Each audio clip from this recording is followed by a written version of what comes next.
მოგესალმებით, მადლობა რომ გვისმენთ მთელ საქართველოში, გვიყურებთ პორტალებზე იმედიჯი, MyVideoჯი, ასევე მაგთის IP ტელევიზიით 53 არხზე, რადიო იმედის Facebook ვერსია, ასევე ჩვენს YouTube არხზე და ტელეკომპანია იმედის YouTube არხზე, რომელსაც მილიონზე მეტი გამომწერი ყავს. ნინო ლაცაბიძე შემოგვირთა, რუსთავის მერი, ქართული ოცნების მერობის კანდიდატი რუსთავში. მოგესალმებით ქალბატონ ნინო, მადლობა გადაცემაში სტუმრობით. მოგესალმებით და მადლობა რომ გვაძლევთ შესაძლებლობას ვისაუბროთ ბევრ საინტერესო საკითხზე და გილოცავთ ახალ სტუდიას, ან მე ვარ პირველად ძალიან კარგი გარემოა. ქალბატონ ნინო, თქვენ მოქმედი მერი ხართ, 4 წლის განმავლობაში ფაქტობრივად ჩართული ხართ ყველა პროცესში, რომელიც ქალაქშია და შესაბამისად ის გამოწვევები, რომელიც არსებობს, საკმაოდ კარგად იცით. ჩვენ 4 წლის წინაც გქონდა შესაძლებლობა შეხვედრის. მაშინაც ზეპირად იცოდით რა გქონდათ გასაკეთებელი, ითვლიდით რამდენი ლიფტი იყო შესარემონტებელი, რამდენი გამოსაცვლელი კანალიზაციის პრობლემა, როგორი სერიოზული იყო, ასევე ავარიული სახლები. რიგი საკითხები მოგვარდა და შეგვიძლია ვთქვათ, რომ ეს ძალიან კარგია, ამას საზოგადოების ადგილობრივი მაცხოვრებლების გამოხმაურებაც მოწმობს, მაგრამ აი უპირველესად დღეს როგორც კანდიდატი რუსთავში, და მე მგონი უპრეცედენტოა, ხო, მეორედ მოქმედმა მერმა გააგრძელოს ვთქვათ საქმიანობა, მაინც მინდა დავიწყოთ იმ საქმეებით, რომელიც გააკეთეთ და რომელიც ჯერ კიდევ პროცესშია შესრულების. რომ ავხსნათ და თქვენს თანაქალაქელებს უამბოთ. რუსთავთან უკვე ჩემი ესეთი ჩართულობა და საქმის კუთხით რაღაცა პროექტების განხორციელება პრინციპში 5 წელი გავიდა, იმიტომ რომ 1 წელი იყო საპარლამენტო საქმიანობა, მას შემდეგ 2021-ში ადგილობრივი თვითმმართველობის არჩევნებზე დაიწყო უკვე კონკრეტულად იმ პრობლემების მოგვარება, რაც თუნდაც რუსთავს ისტორიულად ქონდა და ახლა როდესაც დავდივარ მოსახლეობას ხვდები, წინასაარჩევნო კამპანია გვაქვს, რა თქმა უნდა ჩვენც ვაჯამებთ, რომ ჩვენი გავლილი გზა კარგად დავინახოთ, რა გავაკეთეთ 4 წლის განმავლობაში. არ ვიწონებს თავს ბევრი გასაკეთებელი, დღეს ჩვენზე კარგად მართლაც არავინ არ იცის, რამდენ ეზოს, რამდენ ქუჩას სჭირდება რეაბილიტაცია, თუმცა გუნდმა შევძელით ძალიან ბევრი. და როდესაც ვაჯამებთ ხოლმე მოსახლეობასთან, ვსაუბრობთ, რომ პირველი რიგის იყო ისტორიული პრობლემების მოგვარებიდან უნდა დაგვეწყო და პირველი რიგის იყო სწორედ ესეთი საკითხები, მაგალითად ჩვენ ხო საუბრობდით ტრანსპორტზე. რუსთავიდან თბილისში 1000-ობით და 10,000-ობით ადამიანი ყოველდღიურად გადაადგილდება და ერთ-ერთი მთავარი მოთხოვნა იყო, როდესაც 2021-ში ხალხს ხვდებოდი.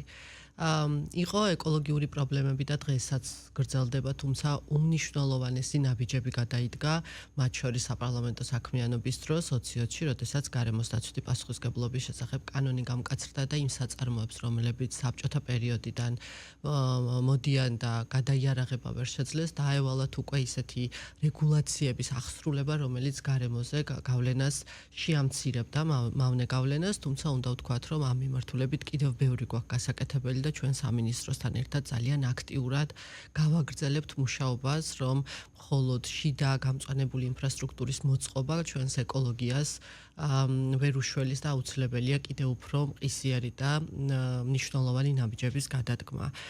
იყო ლიფტები ახსენეთ, აი მართლაც ქალაქი რაც აშენდა, მას შემდეგ არც ერთი ლიფტი, არც მოსახლეობის მხრიდან, არც მუნიციპალიტეტის მხრიდან არ იყო მოდერნიზებული, განახლებული და მნიშვნელოვანი იყო უსაფრთხო გარემო შექმნა იმ ადამიანებისთვის. 70,000-მდე რუსთაველი ყოველდღიურად სარგებლობს ლიფტით და რა თქმა უნდა დავიწყეთ ეს პროგრამა. 50% შეგვიძლია ვთქვათ, რომ შესრულებულია და მომდევნო წლების განმავლობაში რუსთავი იქნება ალბათ ერთ-ერთი პირველი ქალაქი, სადაც ვიტყვით, რომ აბსოლუტურად ყველა ლიფტი 100%-ით არის მოდერნიზებული, უსაფრთხო და თანამედროვე. იყო მოკლედ ისტორიული პრობლემები, რაზეც ჩვენ დავიწყეთ აქტიურად მუშაობა და უკვე მოსახლეობასთან აქტიური კომუნიკაციის დროს, რაც მაქვს თითქმის ყოველ დღე, სხვანაირად არ გამოვა. უკვე წამოვიდა ისეთი ყოფითი პრობლემები, როგორიც იყო სადარბაზოების რემონტი, ამორტიზირებული შენობები, ავარიული შენობების გამაგრება, ქუჩების რეაბილიტაცია, საფეხმავლო ბილიკები, წყალარინების სისტემა, წყლის პრობლემები და ასე შემდეგ და ამ კუთხითაც ჩვენი მეორე მთავარი საფიქრალი იყო სწორედ ეს ყოფითი პრობლემები ყოფილიყო მოგვარებული და ადამიანი რომელიც რუსთავში ცხოვრობს ამ ადამიანისთვის გაუმჯობესებულიყო საცხოვრებელი პირობები მათ შორის მწვანე არეალები სადაც ბავშვს გაასეირნებს სპორტით დაკავდები და ასე შემდეგ. აი ამ პირველ ისტორიულ და მეორე ყოფით პრობლემებთან ერთად ასევე გუნდი ვფიქრობდით სულ რომ აუცილებელი იყო ახალი ინფრასტრუქტურის შექმნა იმისთვის რომ ახალი შესაძლებლობები შეგვექმნა ახალგაზრდებისთვის. და ხშირად ვამბობ ხოლმე მოსახლეობასთან როდესაც დავდივარ რომ ჩვენი მართვაც ალბათ როგორც ოჯახს მართავთ ადამიანები და ახლობით ამას გავს რომ შეიძლება კარგი სახლი გქონდეს ადამიანს, შვილს კარგად ჩააცვას, კარგი საკვები მიუტანოს, მაგრამ აღზრდა, განვითარება თუ დააკლო, მერე პრობლემები იჩენს ხოლმე თავს. ამიტომ ვთქვით, რომ ამ ორ ისტორიულ და ყოფით პრობლემებთან ერთად არ დაგვავიწყდეს ახალგაზრდები და ის შესაძლებლობები, რაც შეიძლება მათ შორის ჩემს ახალგაზრდობაში არ იყო. თქვენ იცით, რომ რუსთავი თბილისის აგლომერაციაში ყველაზე ახლოს მყოფი ქალაქია მცხეთასთან და სხვა ქალაქებთან ერთად და არა მარტო საქართველოში, ევროპაშიც და სხვა ქვეყნებშიც, ზოგადად დედაქალაქის აგლომერაციაში მყოფ პატარა ქალაქებს სულ აქვს პრობლემა, რომ ხდება გადინება, იქ უფრო მეტი შესაძლებლობა და იგივე შეგვიძლია ვთქვათ რუსთავთან დაკავშირებით, რომ ეს რისკები არსებობს, რომ ახალგაზრდებმა ის შესაძლებლობები იპოვონ არა საკუთარ ქალაქში, არამედ სხვა ქალაქში. ამიტომ დავიწყეთ ფიქრი იმაზე, რა უნდა ყოფილიყო ახალგაზრდისთვის მთავარი. და რა თქმა უნდა, აქცენტი გავაკეთეთ ჯანმრთელობაზე, სპორტის ხელშეწყობაზე და ჯანსაღი ცხოვრების წესის დამკვიდრებაზე და აქცენტი გავაკეთეთ არაფორმალური განათლების ხელმისაწვდომობაზე და შესაძლებლობაზე. აი ეს მესამე მთავარი ჩვენი ამბავი და შეიძლება ამის გამო ბევრი რამ ჩვენ კიდევ ვერ მოვასწარით და თანხების სწორედ ესე გადავანაწილეთ, იყო ერთ-ერთი უპირატესი და მე ჩამოგითვლით რამდენიმე უკვე დასრულებულ 4 წლის განმავლობაში საკმაოდ შთამბეჭდავი პროექტები განვახორციელეთ ამ ახალგაზრდული მიმართულებით, ეს იყო სპორტის სასახლის მშენებლობა, რომელიც ძალიან დიდ შესაძლებლობებს აძლევს დღეს ახალგაზრდებს, რომ სპორტის სხვადასხვა სახეობებში იყვნენ ჩართული, უმასპინძლოდ ძალიან მაღალი დონის შეხვედრებს, ავაშენეთ მოსწავლე ახალგაზრდობის სასახლე, სადაც სხვადასხვა სერვისებია მრავალშვილიანებისთვის, სოციალურად დაუცველები ახალგაზრდებისთვის, ხელშემწყობი, რომელსაც ჩვენ ვაფინანსებთ, ავაშენეთ მედიათეკა და ჩავატარეთ რეფორმა ბიბლიოთეკებში და ავაშენეთ ასევე ციფრული აკადემია და ტექნოლოგიური განვითარების კუთხით არის დღეს შესაძლებლობა ქალაქში განათლება მიიღო. ის შენობები, რომელიც ჩამოთვალე, ჩვენთვის არ არის მხოლოდ შენობები. ჩვენთვის მთავარი ამბავი ამ შენობებში არის ის, რომ დღეს ზუსტად ვიცით სპორტის სასახლეში 2000-მდე ახალგაზრდა ყოველდღე დადის და დაკავებულია სპორტით. დღეს ზუსტად ვიცით, რომ აი ჩვენ ახალგახსნილ მედიათეკაში 20,000 რუსთაველი ახალგაზრდაა ნამყოფი. ჩვენ ზუსტად ვიცით, რომ ტექნოლოგიური სივრცე, ციფრული სივრცე ახალგაზრდებს მისცემს ისეთ განათლებას, რომელიც მაღალანაზღაურებადია და შეძლებენ სოციალური პრობლემებიდან მათი ოჯახები გადაიყვანონ უკვე სტაბილურ ეკონომიკურ ნაწილში. მოსწავლე ახალგაზრდობის სასახლე დღეს უკვე დატვირთულია და თუ რეაბილიტაციამდე 300 ბავშვი დადიოდა 1000-ზე მეტ ბავშვს მომემსახურებით. ფესტივალებზე აღარ საუბრობ, თუმცა ახალგაზრდებს განსაკუთრებულად უყვართ ჩვენ ოქსიგენ ფესტი, ქართული ფესტივალი, ქართული დავაფუძნეთ და კიდევ ბევრი სხვა ისეთი ხელშემწყობი პროგრამები დავნერგეთ, რომელიც ახალგაზრდებს წაახალისებდა. მაგალითად, ვთქვით, რომ სკოლას, ვინც ამთავრებს რუსთავში და ოქროს მედალზე და ვერცხლის მედალზე დაასრულებს, ქალაქისგან უნდა კონდეს მადლიერების ნიშნად 500 ლარი. ეს არის მისი პირველი წარმატების და მთელი ქალაქი აღნიშნავთ ხოლმე ამ ჩვენს ოქროს მედალოსნებს და ვერცხლის მედალოსნებს. ვაფინანსებთ უნივერსიტეტში გადასახადს უფინანსებთ ახალგაზრდებს, ათასობით ტრანსპორტის შეღავათები აქვთ. მოკლედ მესამე მთავარი მიმართულება ჩვენი იყო სწორედ ახალგაზრდებისთვის ახალი შესაძლებლობების შექმნა, იმიტომ რომ ვამბობთ ხოლმე ამასაც, რომ მე არ გამოგვივიდეს ისე რომ ყველა გზა დავაგოთ, ყველა ლიფტი მოვაწესრიგოთ, მოვიხედოთ და ახალგაზრდები თავს არ გრძნობდნენ ქალაქში ისე როგორც უნდა გრძნობდნენ და იგივე იპოდრომი გაიხსნა, კინოთეატრს ითხოვენ, კინოთეატრი გაიხსნება, აი ეს შესაძლებლობები მათ საკუთარ ქალაქში უნდა ქონდეთ, თუ ჩვენ გვაქვს ფიქრი იმაზე და გეგმა იმაზე, რომ ქალაქი თვითმყოფადად უნდა განვითარდეს და ქალაქში ყველა ტიპის ინფრასტრუქტურა უნდა იყოს, რომ რუსთაველმა კარგად იგრძნოს თავი, განსაკუთრებული აქცენტით დავიწყეთ ახალგაზრდებს. მინდა თავად ქალაქის ნიშაზეც ვიკითხო. თუ გადავავლებთ თვალს წარსულს, კი, გავიგე, რომ ინდუსტრიული ქალაქი იყო და ფაქტობრივად რეალურად ეს იყო მთავარი, ასე ვთქვათ, ხაზი. შემდეგ თითქოს ქალაქს თავისი ადგილი დაკარგული ჰქონდა. შესაძლოა აქ გარკვეული ფაქტორები იმ მიმართულებითაც მუშაობდეს, რომ რეალურად თბილისთან ახლოს არის და ფაქტობრივად გადაბმულია თბილისზე, მაგრამ იმისთვის, რომ ერთის მხრივ მოძებნო და შეარჩიო ნიშა ზუსტად და გახადო ის თვითმყოფადი, ალბათ გარკვეული პოლიტიკა და აქცენტები არსებობს. როგორ ფიქრობთ, როგორ ხედავთ ქალაქს, როგორც რაღაცა განსაკუთრებულ საინტერესოს, თუნდაც იმ ახალგაზრდებზე, რომლებზეც საუბრობთ და ძალიან კარგია, რომ თქვენ ფსონს ზუსტად ახალგაზრდებზე აკეთებთ, რატომ და რისთვის უნდა დარჩნენ ამ ქალაქში? რუსთავი ვფიქრობ, რომ არის და დარწმუნებული ვარ, რომ არის თვითმყოფადი, ძალიან მშვიდი, ძალიან ლამაზი ქალაქი და იმ ინფრასტრუქტურით, რომელიც ჩვენ ძველი რუსთავის რეაბილიტაციის ნაწილში დავიწყეთ და უნარჩუნებთ ძველ რუსთავს ავთენტურ იერსახეს, ვანახეთ კიდევ ბევრ ადამიანს, რომ აი ეს არქიტექტურა თუნდაც რაც არის ძალიან საინტერესო და მიმზიდველია.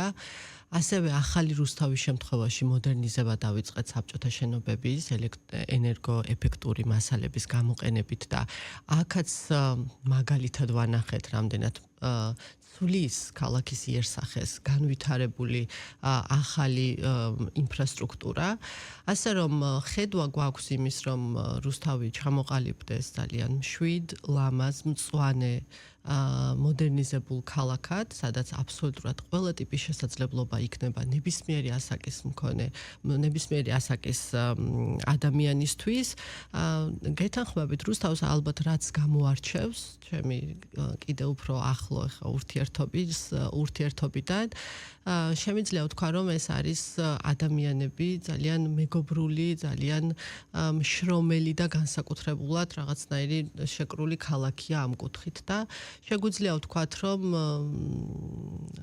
ყველა რაიონიდან, ყველა სოფლიდან თავის დროზე, როდესაც შენდებოდა ქალაქი, ჩამოვიდნენ მშრომელი ადამიანები, ვისაც შრომა არ ეზარებოდა და დაიწყო მეტალურგიის მშენებლობა. თუმცა, ჩვენ დღეს უნიკალური არქეოლოგიური ექსპედიცია გვაქვს ქალაქში, რომელიც ჩვენს ძველ ციხესიმაგრეზე, სასახლის ნაწილის გათხრებს ემსახურება და აუცილებლად უნდა ვთქვათ, რომ ეს ქალაქი მეტალურგთა ქალაქი, ამ ქალაქის ისტორია არ დაწყებულა საბჭოთა კავშირის მეტალურგიის მშენებლობიდან.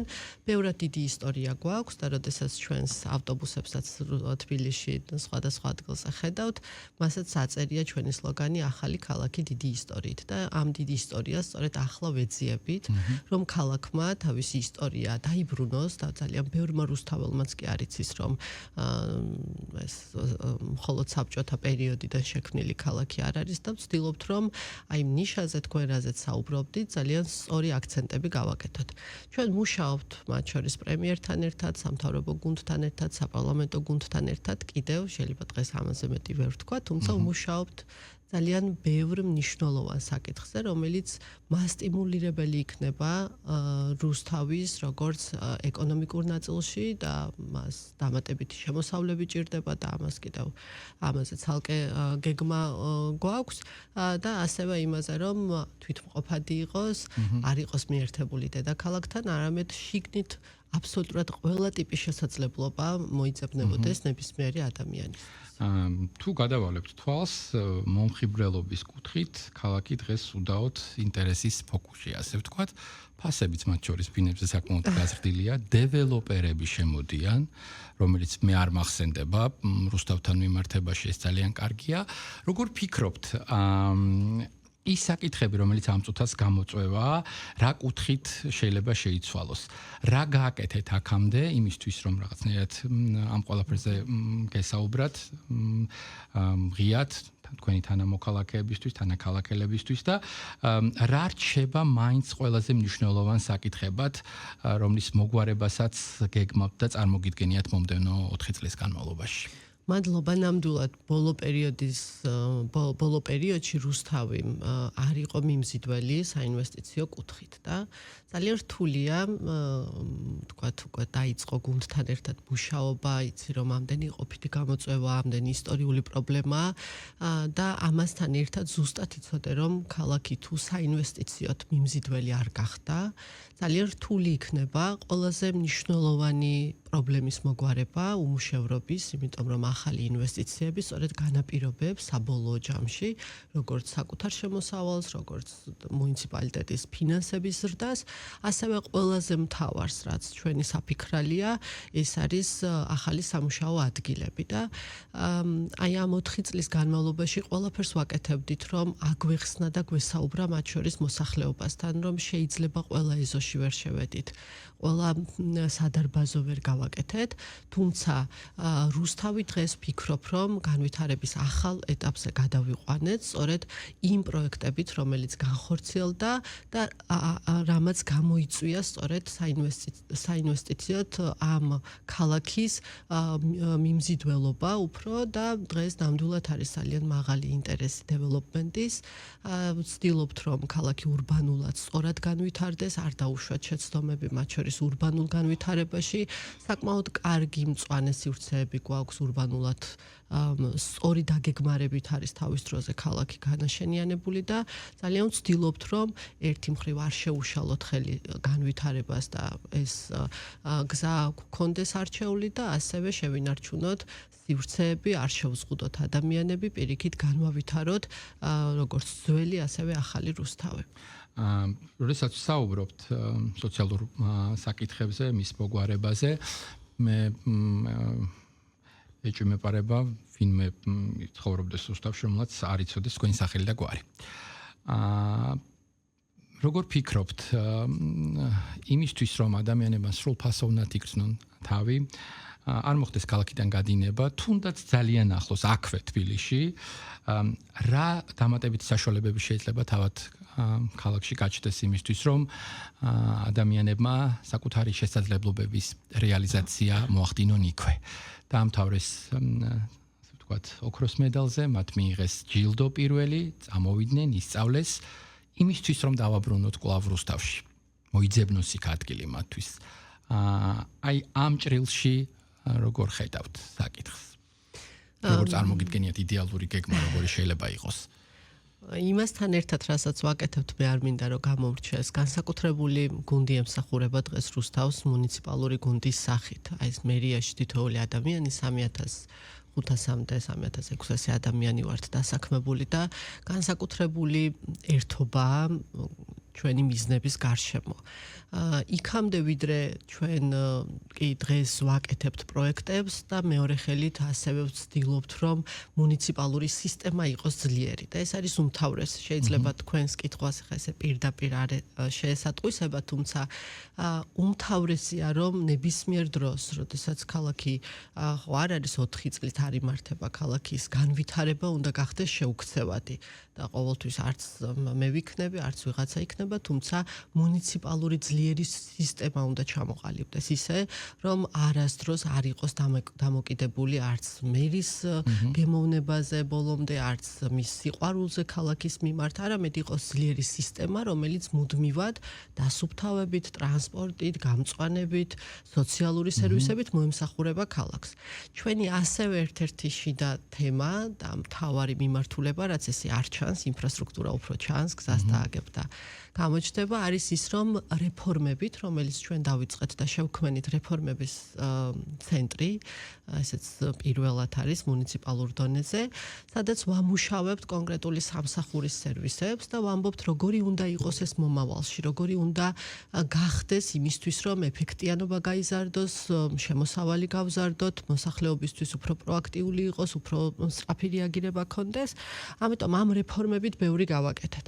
რეფორმები მათ შორის გულისხმობდა ახალი კადრების, ადამიანების დასაქმებას, თუმცა ასევე უნდა აღვნიშნო, რომ ალბათ 95% ადამიანების, ვინც მივედი ისევ თავის ადგილზე მუშაობენ, თუმცა განსხვავება არის ის, რომ მოტივირებულები არიან, რომ განვითარდნენ, ახალი უნარები შეიძინონ, გადამზადებები გვაქვს ძალიან აქტიური და ეს ყველაფერი ემსახურება იმას, რომ აი ეს ახალგაზრდა, რომელიც განათლებას მიიღებს, კარგი არქიტექტორი გამოვა, კარგი ურბანისტი გამოვა, სატრანსპორტო სისტემებზე აქვს კვლევა გაკეთებული, სწორედ ეს განათლება მოახმარონ ქალაქს და დაუბრუნდნენ ქალაქს. ამის შესაძლებლობები უნდა იყოს, ეს უნდა იყოს ღია, მათ არ უნდა ქონდეთ განცდა, რომ რაღაცა ისე ხდება. დღეს შემიძლია სიამაყით ვთქვა, რომ ესეთი 50-მდე ახალგაზრდა უკვე მუშაობს რუსთავის მერიაში და ძალიან ბევრი მათგანი თვითონ არის ჩართული მაგალითად ახალგაზრდებისთვის ახალი სერვისების შექმნაში. მათ ყველაზე მაგრად იციან და ყველაზე სწორად დაინახავენ, სულ რაღაც რამდენიმე თვის უკან თვითონ რა საჭიროებები ქონდათ. როგორ აღიქვამდნენ მერიას. დღეს მერიას ბევრი აღიქვამს, მხოლოდ წამალი, ოპერაცია, რაღაც სოციალური სერვისები, ამ დროს განუსაზღვრელის შესაძლებლობები შეიძლება შექმნას აბსოლუტურად ყველა სფეროში, ამას ჭირდება ძლიერი სტრუქტურა, ამას ჭირდება მოქალაქეებთან ძალიან მჭიდრო თანამშრომლობა და კიდევ სხვა რამ. ასე რომ ჩვენი გეგმები არის ის, რომ ძლიერი სტრუქტურა შევქმნათ მუნიციპალური, ამაში ახალგაზრდები, ახალი კადრები დავამატოთ, რომ მათ გამოცდილ კადრებთან ერთად, რომლებსაც ძალიან დიდ პატივს ვცემთ და ძალიან ბევრს ვსწავლობთ მათგანაც, სწორედ შექმნან ქალაქის უკეთესი მომავალი. ამიტომ მომავალი ქალაქის არის ძლიერი მუნიციპალური სისტემა. აქედან იწყება და შემდეგ დანარჩენი ყველაფერი. ამ გადმოსახედიდან მაინც ყველაზე მნიშვნელოვან თავარ მიღწევად რა მიგაჩნიათ.